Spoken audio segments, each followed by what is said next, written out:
भारत के जो यशस्वी प्रधानमंत्री हैं उनके भी वो आदर्श हैं और शायद हम में से बहुत सारे लोगों के वो आदर्श हैं। 39 साल में उन्होंने जो कर दिया वो शायद जीवन पर्यंत भी कोई नहीं कर पाता। और दूसरे अब्दुल कलाम आजाद, क्योंकि वो एक ऐसे व्यक्ति थे, मैं इसलिए बता रहा हूं कि उनको स्वामी चिदानंद ने उस समय क्या कहा था। मद्रास इंस्टीट्यूट ऑफ टेक्नोलॉजी से पढ़ के निकले थे और जॉब नहीं मिल रहा था। एक आरए की पोस्ट, रिसर्च असिस्टेंट की पोस्ट में भी उनका सिलेक्शन जब नहीं होता है तो वो आत्महत्या करने के लिए सोचते हैं। और आत्महत्या करने की जब सोचते हैं तो उनके मन में ख्याल आता है कि मैं माँ गंगा में कूद के आत्महत्या कर लूँ, क्योंकि उनके परिवार की स्थिति भी इस तरीके से नहीं थी। उनकी बहन ने अपने जेवर रख के उनको पढ़ाया होता है। तो उनको स्वामी जी मिलते हैं और उनसे कहते हैं कि शायद तुम्हारा सिलेक्शन वहां पे इसलिए नहीं हुआ क्योंकि तुम्हें उससे बेहतर जॉब मिल रहा था। और वो पल निकल जाता है, जो पल निकल जाता है, जो घटना पूरी हो जाती है। कभी कभी कहते हैं आप बहुत गुस्से में हो तो किसी को बुलाओ नहीं, और बुला लिया तो उसको बाहर 2 मिनट बैठा दो, क्योंकि उस आवेग में, उस आवेश में तुम क्या कर जाओगे तुम्हें नहीं मालूम है। तो आज हमारे सबके जो है वो आदर्श हैं।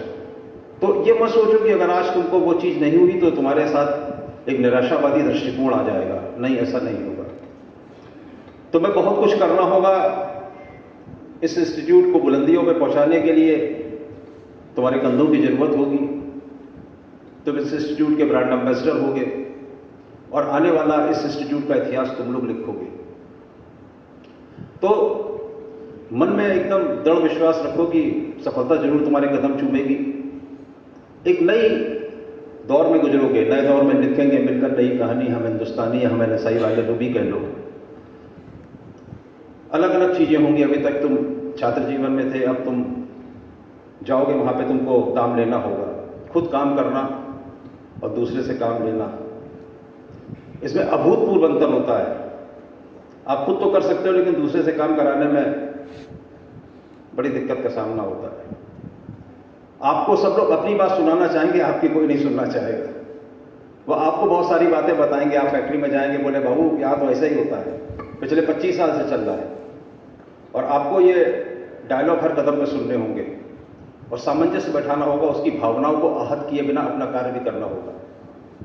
तो वो डिप्लोमेसी, वो डिप्लोमेटिक स्टेटमेंट तुमको देने होंगे, सीखना होगा कैसे काम लिया जाता है। Because today the work is not merely of a sugar technologist, sugar engineer or alcohol technologist, but the work is of a process manager.